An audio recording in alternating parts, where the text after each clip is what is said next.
Captain Insano shows no mercy. Straight cash, homie.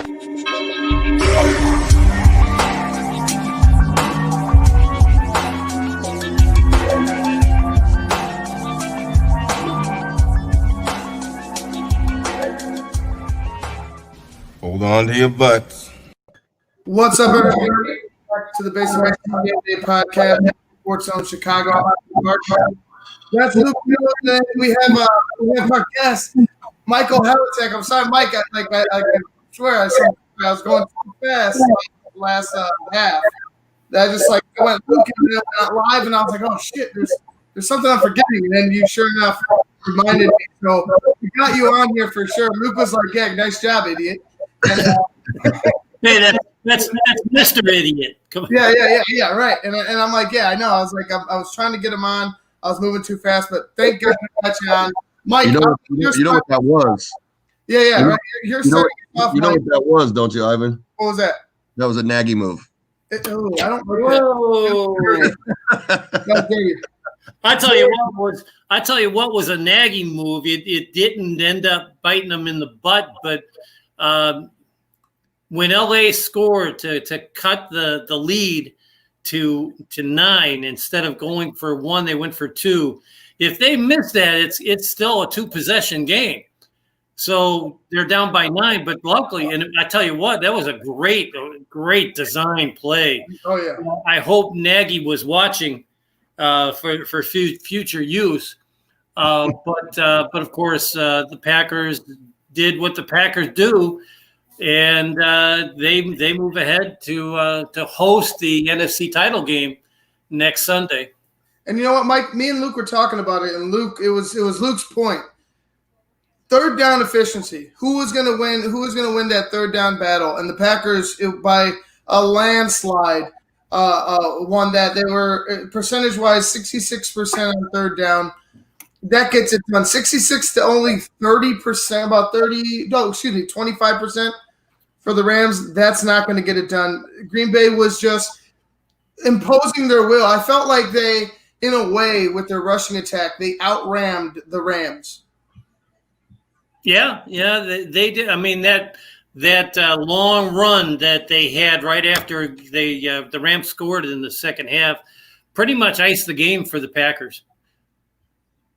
You got to give it up to the Packers defense too. I mean, they actually stood up and were able to get the Goff a few times, and you know they did their job today. I mean, they didn't let it get out of hand. They kept them in there. They got off the field, and that's the winning thing right there. You know, they got off the field when they needed to, and the Rams couldn't. And you know, Aaron Rodgers, it's another masterpiece. Like I understand you putting a number one, a first place, label on a team, on a defense or whatever. Aaron Rodgers was coming to ruin that. He's seen too many top 10, top 5 defenses in his time. This defense, to him, as good as it is, it's probably no different than any other defense that he's seen, top defense that he's seen before. And he's seen a lot of them. He's seen pretty much everything that you could throw at a quarterback, and he's able to beat you time and time again. Mike, Aaron Rodgers, his efficiency today, he was 23 of 36. They passed a little bit more than I thought, but how he was hitting guys open in the field, how he was able to keep plays alive, even if it wasn't necessarily completely bootlegging out. It was just moving guys over. Even the touchdown run to Leonard Floyd. Mike, Aaron Rodgers' game today was just Aaron Rodgers. Period. That was textbook Aaron Rodgers. That's what he does. It was. I was at work today, and I was talking to the guy I work with, who's originally from Pennsylvania, and he had never heard about the rumors about the certain preferences of the Green Bay quarterback. Right. And started reading him some things online. He was absolutely shocked, and so I told him, I said, if Aaron Rodgers would actually come out of the closet, he'd go down in history as the greatest gay athlete of all time. Yeah, another thing about Aaron Rodgers, this is the first time he's ever beat a number 1 defense. He was 0-2 up until this game. Yeah, Aaron played well. There's no doubt about it. And, you got to take the hats off to their offensive line coach. Without both starting tackles, both against Chicago and against L.A., nobody sniffed Aaron Rodgers. They didn't get close to him all game long. Now, yeah, and that was part of what I saw. I thought the Rams needed to do to win was generate pressure up the middle, get to Aaron Rodgers, and they couldn't do that. He just kept rolling out. He kept getting away from pressure. You saw at the end that cheap 3 points, and I know they won by a lot more than 3, but that cheap 3 points at the end of the half, I felt like that one took the soul of the Rams. A 3-point chip shot took the soul of the Rams because of the way they did it. Yeah, and then Green Bay comes out with a 60-yard run on top of it. Exactly, and you know what? It's tough when you're just a defense, man. The Bears know that. The Bears recognize that. I've seen it for many years. Mike, you've seen it as well. Tampa's been in that boat too. I feel like the Rams were just outmatched. They had, like I said, they didn't have enough big play potential, and the Green Bay Packers just imposed their will. It's literally what they did. I felt like after a while, it was just pitch and catch. Now, it was, and it's a shame that it would. Let's go back to the beginning of the game where both teams went up and down the field and scored, and it was like watching the same offense because they're cut. Both head coaches are cut from the same cloth. They used to work together.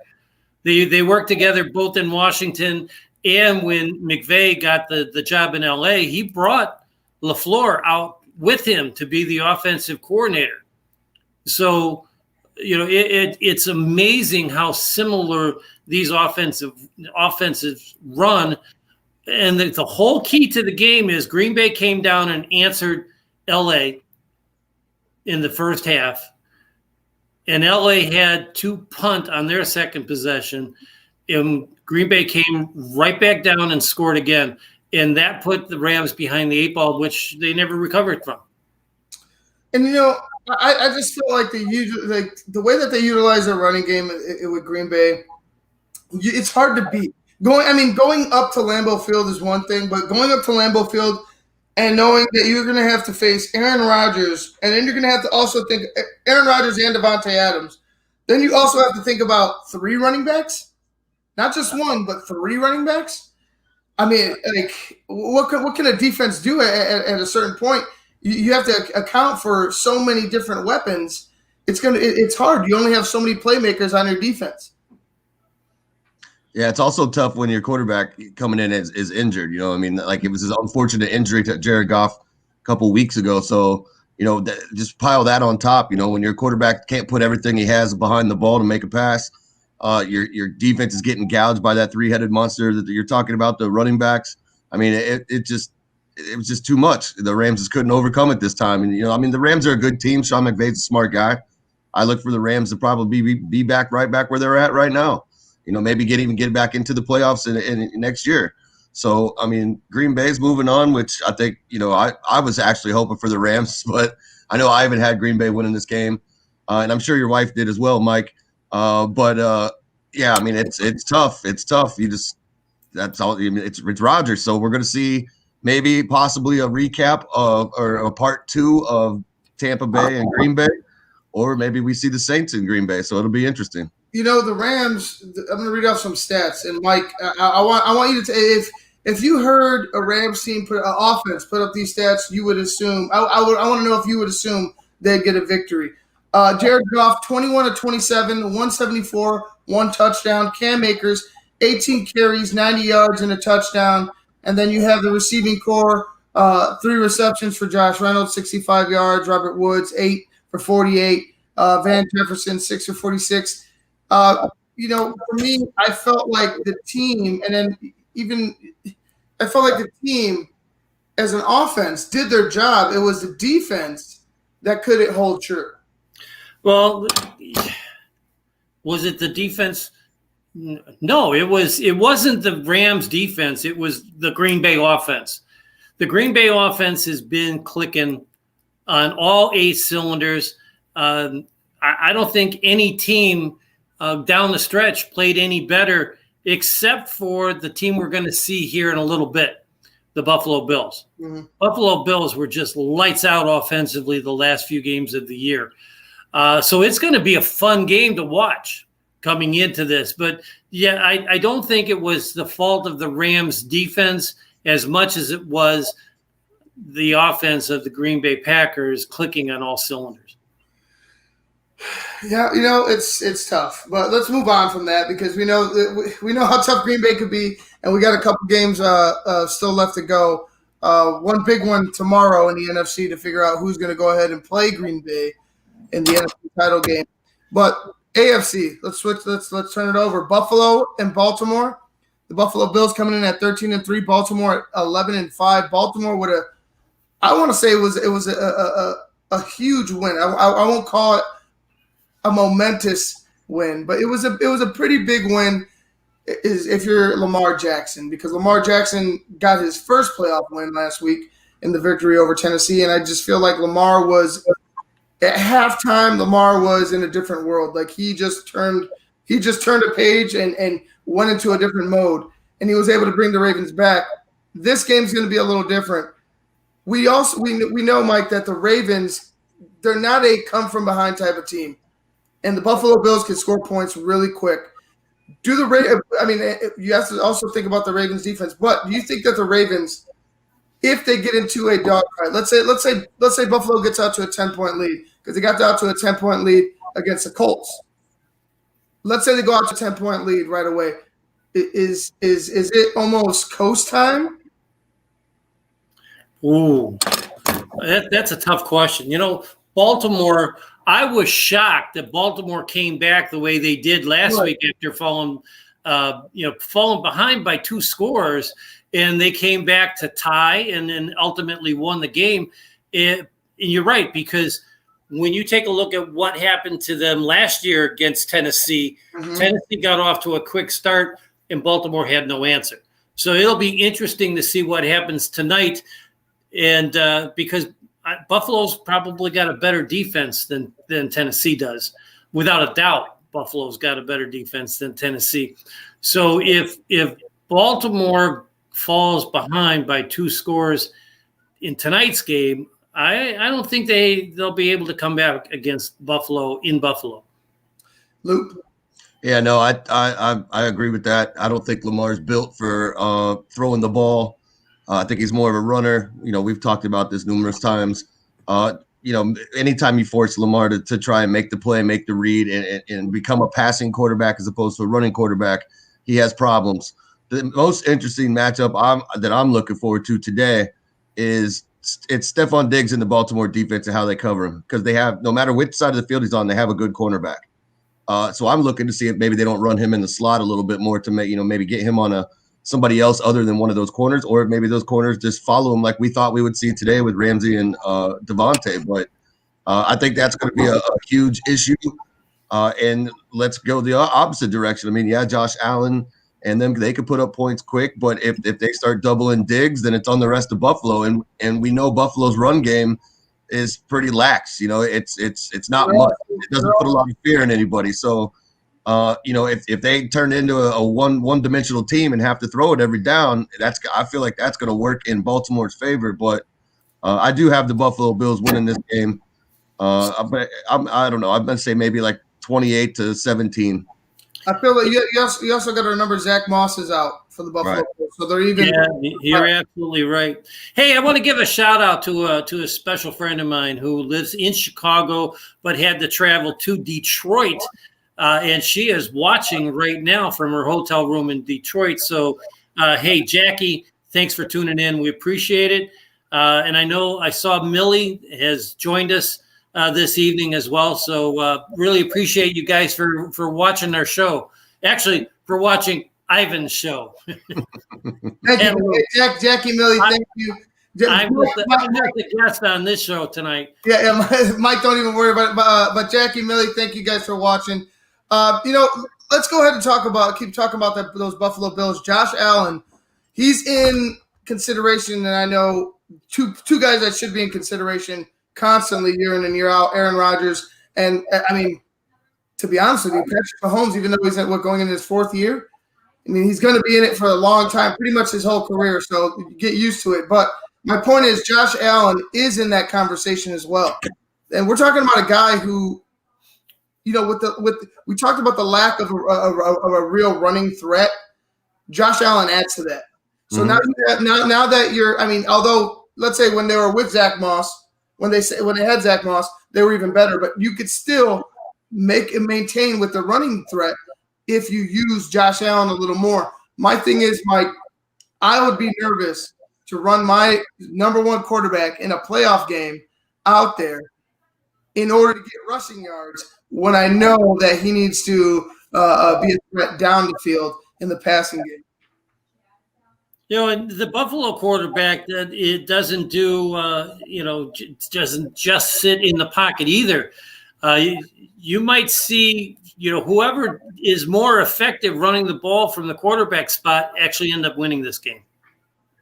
I believe so. And you know what, Luke pointed out last week, and it just so happened that it was just kind of a weird thing, because you saw last week with the Baltimore Ravens, they had about 4 or 5 sacks in the first half. They had sacks even in the second half.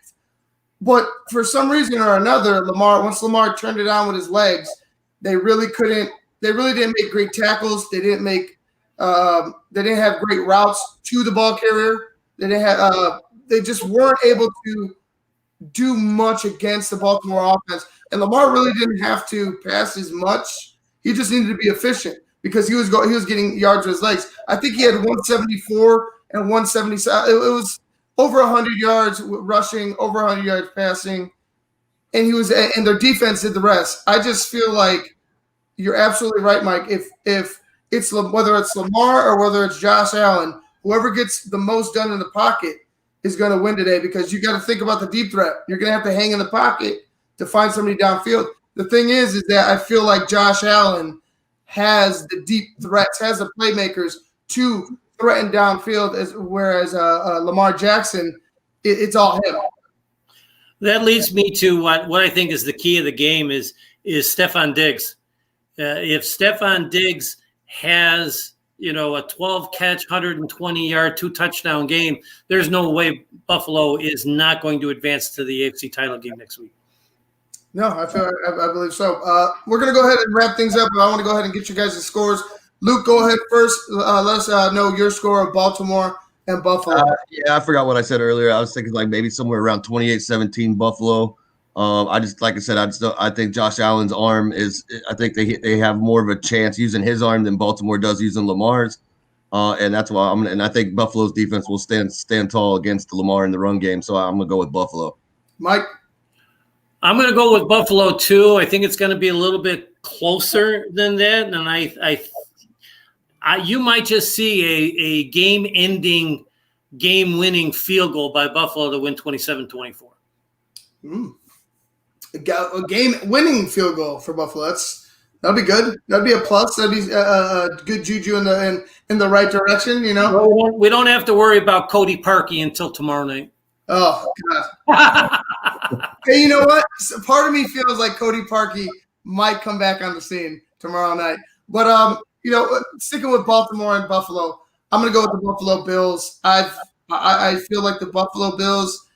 There's just some teams that you feel like have that spark magic, if you will.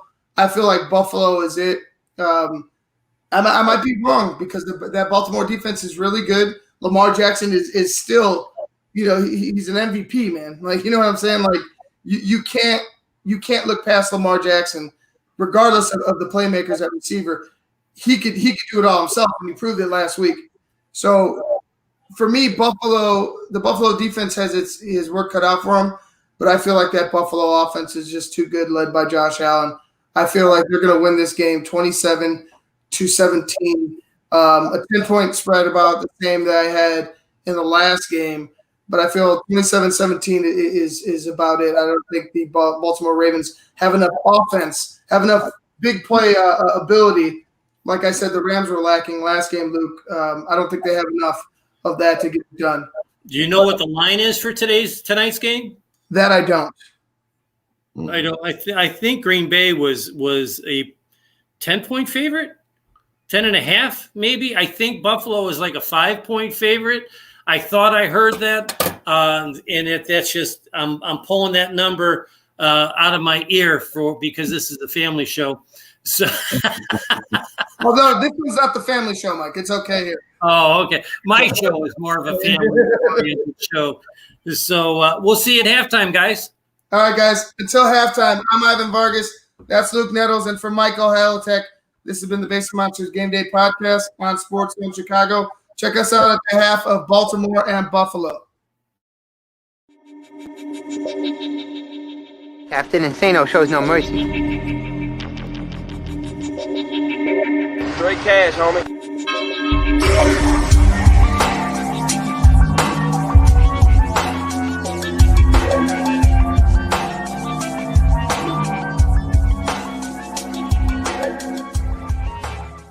Hold on to your butts.